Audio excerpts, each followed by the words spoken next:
어르신 여러분, 건강검진은 얼마나 자주 받고 계신가요? 나이가 들어갈수록 건강에 대한 염려는 자연스레 깊어지기 마련입니다. 즐겁고 행복한 노후를 꿈꾼다면 건강을 지키는 일이야말로 무엇보다 중요하다고 여기실 겁니다. 그래서일까요? 많은 분들이 매년 받는 건강검진을 너무나 당연하게 마치 필수적인 의무처럼 생각하곤 합니다. 우리 머릿속에는 건강검진이야말로 내 몸을 지키는 가장 확실한 방법이라는 생각이 깊이 자리 잡고 있습니다. 검진을 통해 혹시 모를 이상을 미리 발견하고 문제가 있다면 조기에 치료하는 것. 이것이 바로 건강한 노년을 위한 지름길이라고 배워왔기 때문이죠. 하지만 잠시 멈춰서서 생각해 보신 적 있으신가요? 매번 검진 결과 별다른 이상 없음이라는 말에 안도의 한숨을 내쉬면서도 마음 한구석에는 이런 질문이 떠오르지 않으셨나요? 이 검진이 정말 내 건강 상태를 제대로 보여주고 있는 걸까? 정말로 꼭 필요한 검사였을까? 혹시 검진으로는 찾아내지 못한 더 중요한 건강 문제가 숨어 있는 건 아닐까? 게다가 해마다 쌓이는 검진 비용도 만만치 않아 부담으로 다가올 때도 있고, 때로는 검진에서 발견된 문제가 과연 정말 치료가 시급한 상황이었는지 의문이 들 때도 있으셨을 겁니다. 이처럼 익숙하지만 때로는 의문스러운 건강검진. 우리는 과연 계속 받아야 할까요? 아니면 멈춰야 할까요? 오늘 노년의학 전문 의사가 전하는 건강검진에 대한 조금은 충격적인 진실을 함께 나눠보고자 합니다. 우리가 너무나 당연하게 여겼던 건강검진이 어쩌면 불필요할 뿐만 아니라 심지어 우리 건강에 해가 될 수도 있다는 이야기입니다. 의사는 건강검진이 오히려 사람들의 막연한 불안감을 부추기고 때로는 필요 이상의 과잉 치료로 이어져 진정한 건강을 해칠 수 있다고 경고합니다. 물론 나이가 들수록 건강을 미리 살피고 관리하는 것이 중요하다는 사실 자체를 부정하려는 것은 아닙니다.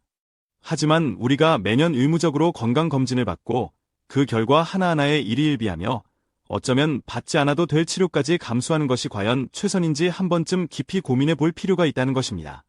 무엇보다 우리가 정작 놓치고 있는 더 중요한 건강관리의 핵심은 무엇일지 함께 생각해 볼 시간입니다. 오늘 이 이야기를 통해 단순히 오래 사는 것을 넘어 진정으로 행복하고 지혜롭게 나이 들어가는 방법에 대한 귀한 통찰을 얻어 가시길 바랍니다. 시작하기 전에 구독과 좋아요, 알림 설정은 저희에게 큰 응원이 됩니다. 그럼 본격적인 이야기를 시작하겠습니다. 현대의학은 우리 삶 어디에나 깊숙이 들어와 있습니다. 우리는 병원에서 태어나 아플 때마다 병원을 찾고 비싼 비용을 들여 해마다 건강검진을 받습니다. 첨단 의료 기술에 의지해 생명을 연장하다가 결국 병원에서 마지막 순간을 맞이하는 것이 익숙한 풍경이 되었습니다. 이처럼 현대의학에 대한 우리의 믿음은 거의 절대적입니다.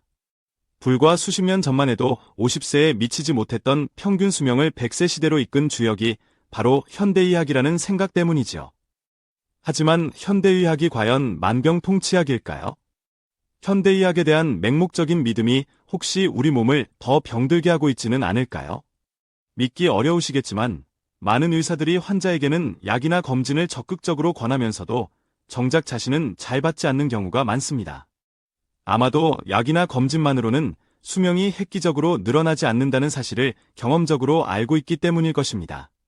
그러면서도 그들은 환자에게 혈압이 높네요, 간 수치가 나쁩니다 라며 덜컥 약을 처방하고 작은 암이 발견되었습니다 라며 섣불리 수술대에 오르라고 권합니다. 그 결과는 어떨까요? 환자는 수많은 약 부작용에 시달리거나 어쩌면 별 문제 없었을 작은 암 때문에 소중한 장기의 일부를 잃게 될 수도 있습니다. 물론 정말 필요한 치료나 수술도 분명 있습니다. 하지만 특히 80세 이후 고령자에게는 이러한 과도한 의료 개입이 오히려 몸 상태를 악화시키고 수명을 단축하는 원인이 될 수도 있습니다. 이것이 과연 우리가 꿈꾸는 행복한 노후의 모습일까요? 사실 80세가 넘으면 건강검진은 굳이 받지 않아도 괜찮다고 생각합니다. 저는 현직 의사이지만 현대 의료의 특정 부분에 대해서는 다소 효의적인 시각을 가지고 있습니다. 자세한 이유는 차차 설명드리겠지만 많은 의사들이 검사 숫자에만 집중할 뿐 정작 눈앞에 환자를 제대로 보지 않는다고 느끼기 때문입니다. 그 대표적인 예가 바로 건강검진입니다. 일본인의 평균 수명이 처음으로 50세를 넘긴 것은 1947년이었습니다. 당시 남녀 평균 수명 차이는 3살 정도였는데 지금은 6살로 그 격차가 더 벌어졌습니다. 뭔가 좀 이상하지 않나요? 여성의 평균 수명은 꾸준히 증가했는데 왜 남성의 증가는 상대적으로 더딜까요? 저는 그 이유 중 하나로 건강검진 신화에 대한 맹신이 있다고 봅니다. 과거에는 대부분 회사에서 정기 건강검진을 의무화했기 때문에 남성들의 검진 수검률이 여성보다 압도적으로 높았습니다. 만약 건강검진이 장수의 비결이라면 남녀 수명이 역전되거나 최소한 격차가 줄어들어야 마땅한데 현실은 오히려 반대입니다. 이는 결국 건강검진이 장수에 결정적인 영향을 미치지 못했다는 방증이 아닐까요? 물론 건강검진을 통해 암과 같은 질병을 조기에 발견하여 목숨을 구하는 경우도 분명 있을 것입니다. 하지만 반대로 불필요한 검진과 치료로 인해 오히려 건강을 해치는 사람도 적지 않다는 사실을 간과해서는 안 됩니다. 더 큰 문제는 건강검진의 기준이 되는 정상 수치라는 것이 과연 모든 사람에게 절대적으로 정상인지 의심해 볼 필요가 있다는 점입니다. 사람마다 타고난 체질과 건강 상태가 모두 다른데 획일적인 기준치를 잣대로 삼는 것은 위험할 수 있습니다. 일반적으로 대학병원 등에 근무하는 의사들은 검사 수치 데이터에 의존하는 경향이 있습니다. 눈앞에 환자가 느끼는 증상이나 전반적인 상태보다는 정해진 정상 범위를 더 중시하는 것이지요. 만약 이런 의사에게 진단받고 치료받는다면 과연 환자에게 최선일까요? 불행한 결과로 이어질 수도 있지 않을까요? 오랜 시간 노년 의료 현장에서 환자들을 돌보면서 느낀 점은 특히 80세 이상의 고령자에게 이러한 숫자 중심의 의료가 더 심각한 문제를 야기할 수 있다는 것입니다. 단순히 수치를 정상 범위에 맞추기 위해 약을 복용하다가 오히려 건강을 해치거나 남아있는 신체 기능마저 잃고 수명이 단축되는 안타까운 경우를 너무나 많이 보아왔습니다. 의료 서비스를 이용할지 여부는 궁극적으로 자기 자신에게 달려 있습니다. 어떤 삶을 살고 싶은지에 대한 자기 결정의 문제인 것이지요. 제가 강조하고 싶은 것은 바로 의료에 대한 자기 결정권입니다. 원래 의료는 환자 본인이 신중하게 고민하고 선택해야 하는 영역입니다. 하지만 안타깝게도 많은 분들이 의사나 주변 사람들의 권유에 무비판적으로 따르는 경향이 있습니다. 최근의 코로나19 팬데믹 상황이야말로 환자의 자기 결정권이 얼마나 쉽게 무시될 수 있는지를 보여주는 극단적인 사례였습니다. 코로나19에 감염된 고령 환자들은 본인의 의지와는 상관없이 인공호흡기에 의지해야 했고 병문안조차 금지되어 사랑하는 가족의 얼굴도 보지 못한 채 외롭게 세상을 떠나야 했습니다. 정말 안타깝고 말이 안 되는 상황이었습니다. 이 나라에서는 때때로 환자의 인간적인 삶의 질보다 의료 시스템의 편의나 상황 논리가 우선시되는 것은 아닌지 깊은 우려를 표합니다. 과연 이대로 괜찮은 걸까요? 환자는 병원의 이익을 위한 봉이 되어서는 안 됩니다. 하지만 현실은 어떻습니까? 사람들은 가벼운 기침만 나도 병원으로 달려가고 의사는 간단한 진찰 후 감기 기운이라는 소견만으로도 기침약, 해열제, 소염제, 항생제, 위장약까지 한 보따리 처방하는 경우가 허다합니다. 어디 그뿐인가요? 혈압 한번 재볼까요? 아, 혈압이 조금 높으시네요. 약 드시는 게 좋겠습니다. 혈당 수치도 좀 염려되는데요. 라며 온갖 검사를 줄줄이 권하기도 합니다. 환자들은 이런 의사의 말에 참 친절한 선생님이시네라며 오히려 고마워합니다. 그리고 매년 꼬박꼬박 독감 예방주사를 맞고 건강검진이나 암검사도 성실하게 받습니다. 특히 암 진단을 받으면 수술, 항암제, 방사선 치료와 같은 표준 치료를 의사가 권하는 대로 아무런 의심 없이 받아들이는 경우가 대부분입니다. 하지만 많은 환자들이 의료 역시 하나의 비즈니스이며 병원도 수익을 추구하는 조직임을 제대로 인식하지 못하는 것 같습니다. 현재의 의료 시스템 속에서 의사들은 어떻게든 환자를 많이 만들어 병원으로 끌어들여야 생존할 수 있는 구조적인 문제를 안고 있습니다. 결국 의사의 달콤한 말이나 권유에 무조건 따르는 것은 어쩌면 스스로 의사의 봉이 되는 길일지도 모릅니다.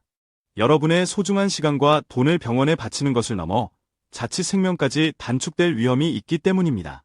병원에 자주 가는 사람일수록 오히려 빨리 죽을 수 있다는 충격적인 이야기 들어보셨나요? 50년 동안 의사로서 환자들을 만나온 제가 무엇보다 확신을 가지고 말씀드릴 수 있는 것은 병원을 자주 찾을수록 불필요한 약이나 과도한 의료 행위로 인해 오히려 수명이 단축될 위험이 커진다는 사실입니다. 의사를 자주 만날수록 더 많은 검사를 하게 되고 그 결과 이상이 발견되어 약을 먹거나 수술을 권유받게 될 가능성이 높아집니다.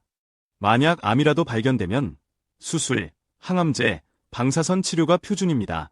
라는 말과 함께 소중한 유나 자궁의 일부를 섣불리 잘라내거나 죽음과도 같은 고통을 동반하는 항암제 치료를 시작하게 될 수도 있습니다. 이러한 치료 과정에서 겪게 되는 정신적, 육체적 스트레스는 상상 이상이며 그야말로 몸에 해로운 일만 반복하게 될 뿐입니다.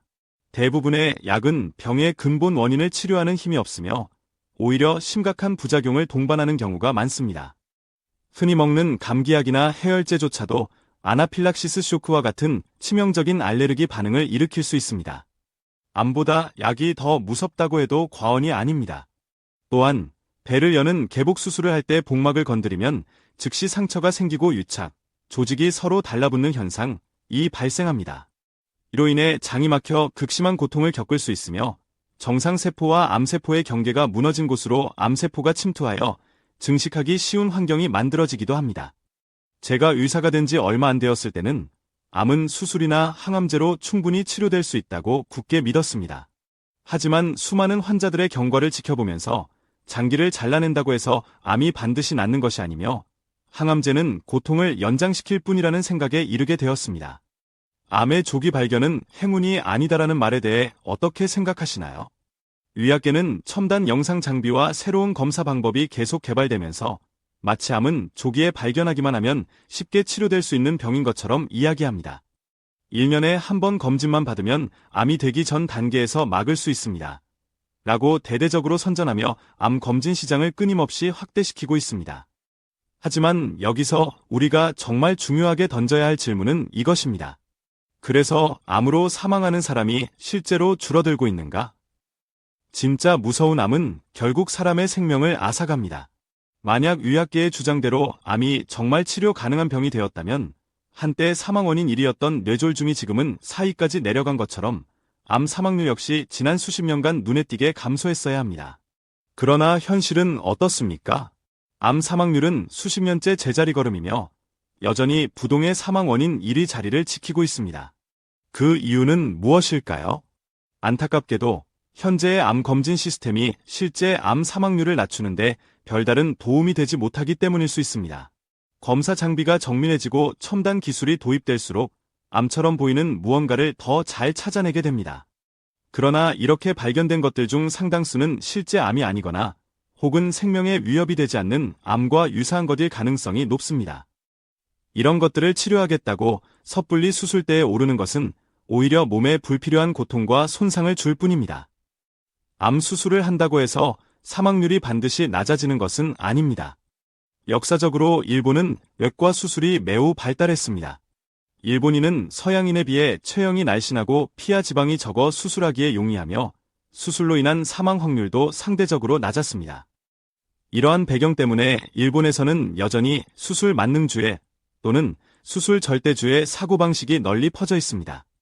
그 결과 실제로는 나을 가망이 거의 없는데도 관행적으로 시행되는 수술, 혹은 다른 치료법이 더 효과적임에도 불구하고 무조건 진행되는 수술들이 빈번하게 발생하고 있습니다. 이러한 불필요한 수술은 환자의 수명을 단축시키고 삶의 질을 떨어뜨리는 심각한 결과를 초래할 수 있습니다. 암 수술의 가장 큰 문제점 중 하나는 암을 완전히 절제하려다 오히려 환자가 사망에 이를 위험이 상당히 높다는 것입니다. 이는 암뿐만 아니라 다른 질병이나 부상으로 인한 수술에도 해당되는 이야기입니다. 의사가 수술을 권할 때는 그 수술이 정말로 자신에게 필요한 것인지 다른 대안은 없는지 철저하게 알아보고 신중하게 결정해야 합니다. 단 한 번의 CT 촬영만으로도 암 발병 위험이 있다는 사실 알고 계셨나요? CT 검사는 일반 X선 촬영에 비해 방사선 피폭량이 무려 200배에서 300배에 달합니다. 단 한 번의 CT 촬영으로도 암이 발생하여 사망할 가능성이 있다는 연구 결과도 있습니다. 하지만 안타깝게도 대부분의 병원에서 이루어지는 CT 촬영의 80%에서 90%는 사실상 꼭 필요하지 않은 검사라는 지적이 있습니다. 병원에서 정식으로 받는 X선 검사는 비교적 안전한 편이지만 회사나 지역 보건소 등에서 편의를 위해 검진차로 받는 흉부 X선 검사는 주의해야 합니다. 이동식 검진 차량에 실린 X선 장비는 대부분 간접 촬영 방식으로 병원에 설치된 직접 촬영 장비에 비해 방사선 피폭량이 3배에서 10배나 많습니다. 그럼에도 불구하고 일본에서는 여전히 의사나 환자 모두 일단 CT부터 찍고 보자는 식의 인식이 만연해 있습니다.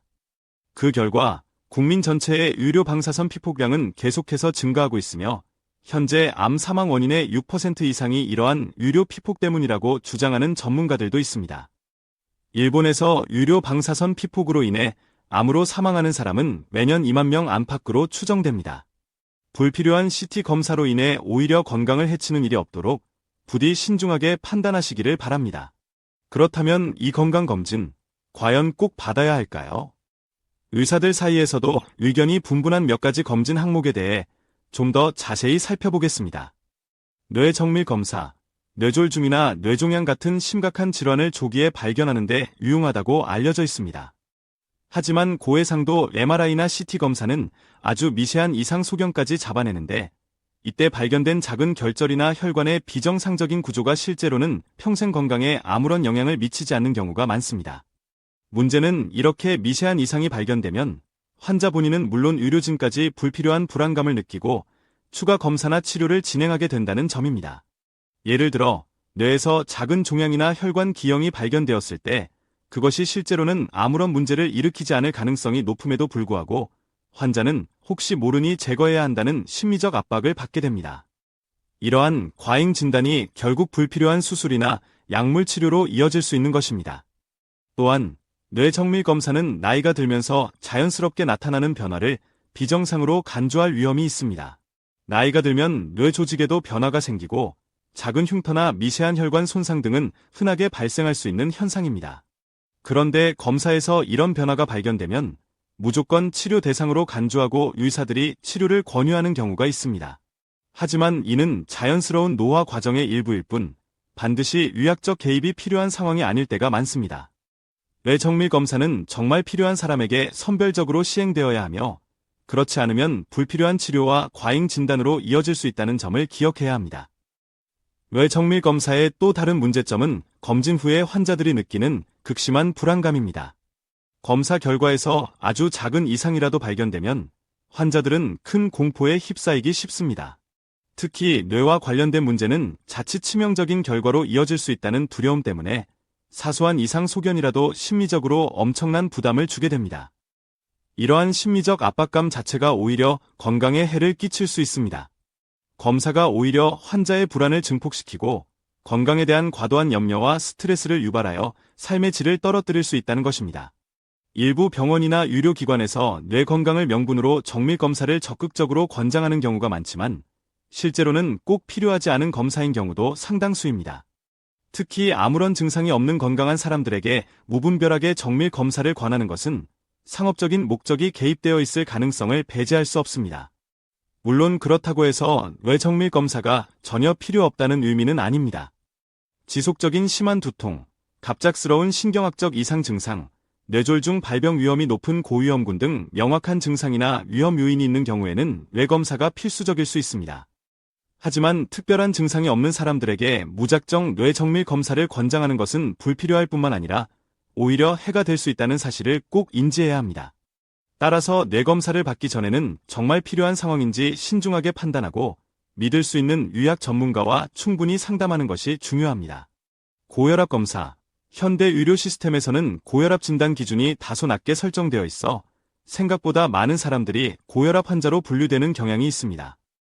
혈압 수치가 기준치보다 조금만 높아도 즉시 약물 치료를 권장하는 경우가 많습니다. 하지만 혈압이 약간 높다고 해서 무조건 약부터 먹어야 하는 것은 아닙니다. 특히 경계성 고혈압이나 일기 고혈압 정도로 비교적 경미한 경우에는 생활습관 개선만으로도 충분히 혈압 관리가 가능한 경우가 대부분입니다. 그럼에도 불구하고 많은 사람들이 즉시 약물 치료를 시작하게 되고 이는 장기적으로 불필요한 약물 의존과 부작용을 초래할 수 있습니다. 고혈압약은 혈압을 낮추는 데 효과적일 수 있지만 장기간 복용할 경우 어지럼증, 피로감, 신장 기능 저하 등 다양한 부작용을 유발할 수 있습니다.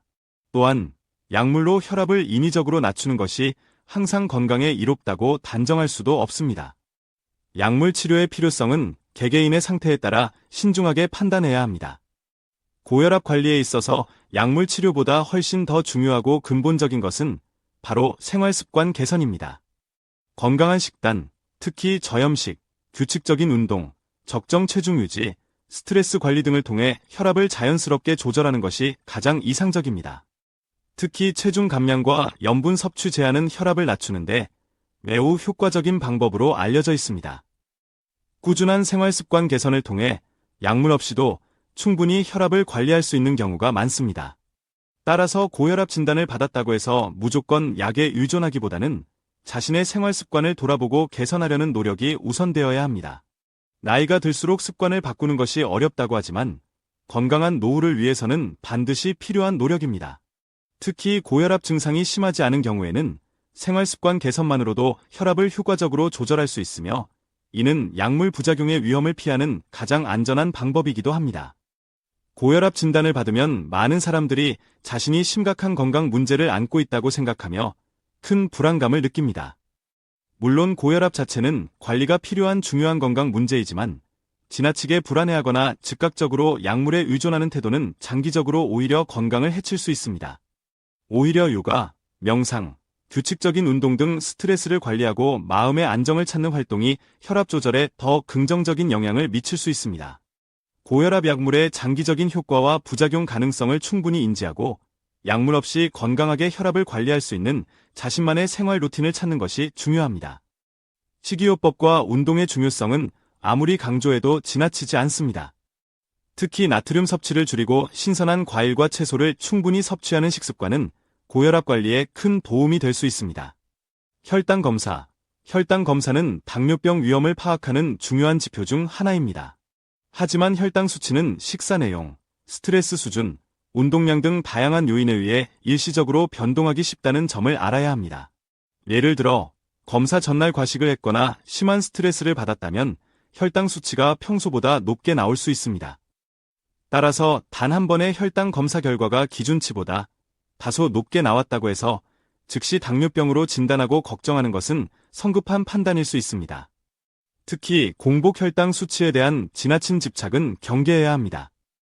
공복 혈당이 약간 높다는 이유만으로 무조건 당뇨병 치료를 시작하는 경우가 있지만 이 수치 역시 그날그날의 컨디션이나 식사 패턴에 따라 얼마든지 변동될 수 있으므로 신중하게 해석해야 합니다. 혈당 검사를 포함한 여러 건강 검진 결과가 정상 범위를 벗어났다는 이유만으로 과도하게 걱정하고 불안해하는 분들이 많습니다. 혈당이 기준치보다 조금 높게 나왔다고 해서 바로 당뇨병으로 진단하고 약물 치료를 시작하는 것은 과잉 대응일 수 있습니다. 많은 경우 혈당 수치가 경미하게 높은 정도라면 생활습관 개선만으로도 충분히 조절 가능하며 불필요한 약물 치료는 오히려 부작용을 유발할 수 있습니다. 혈당 수치를 관리하는 데 있어서 검진 결과 그 자체보다 더 중요한 것은 바로 생활습관의 변화입니다. 혈당을 낮추기 위해 무조건 의학적 개입에 의존하기보다는 건강한 식단 조절, 당분과 탄수화물 섭취 조절, 규칙적인 운동, 스트레스 관리 등 일상적인 생활습관을 개선하는 것이 훨씬 더 효과적이고 지속 가능한 방법입니다.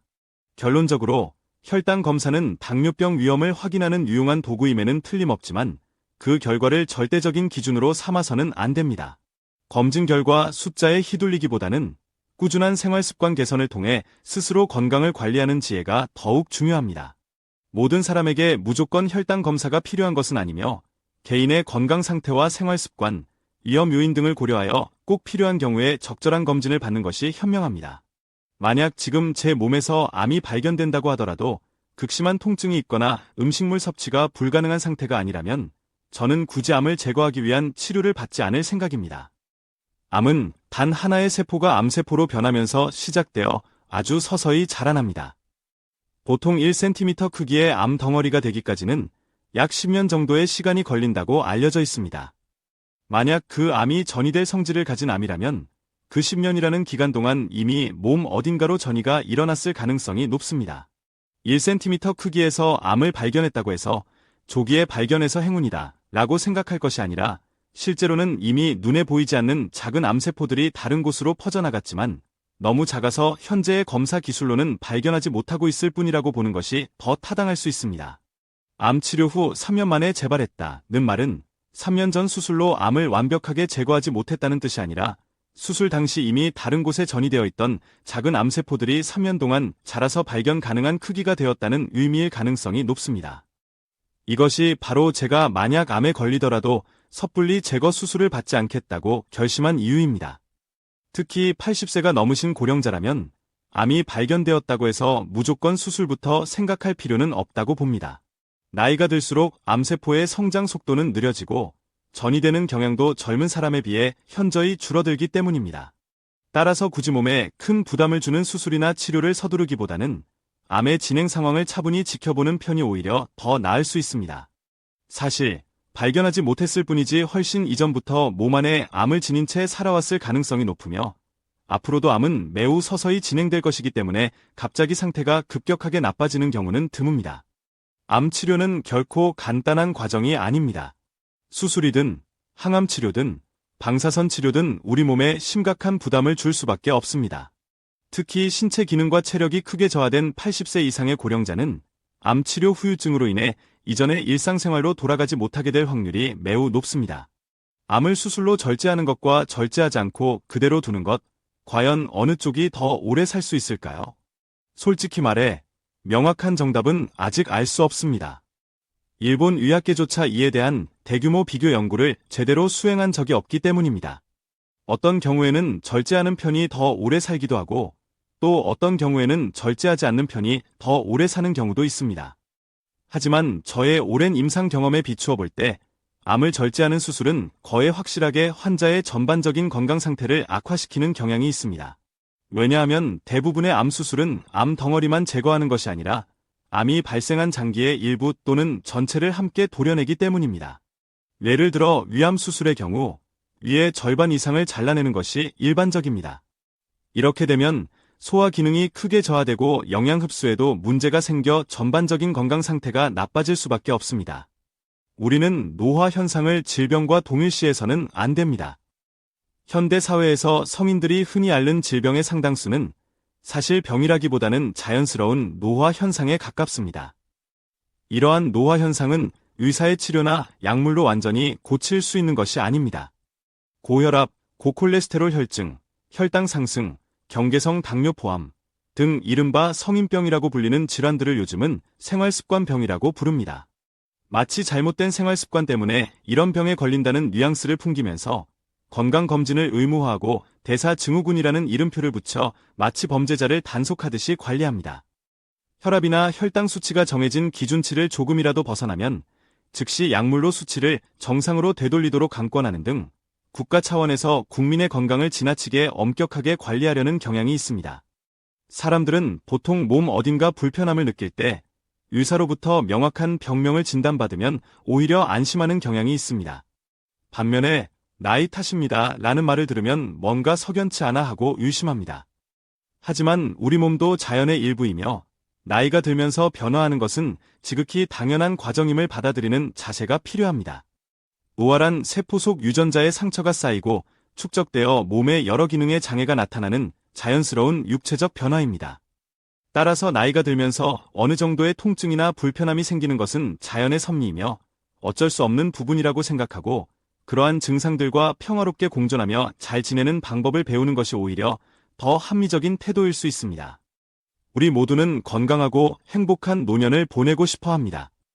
어쩌면 우리는 건강하게 오래 살기 위해 지금까지 너무나 검진과 치료라는 틀에만 갇혀 있었는지도 모릅니다.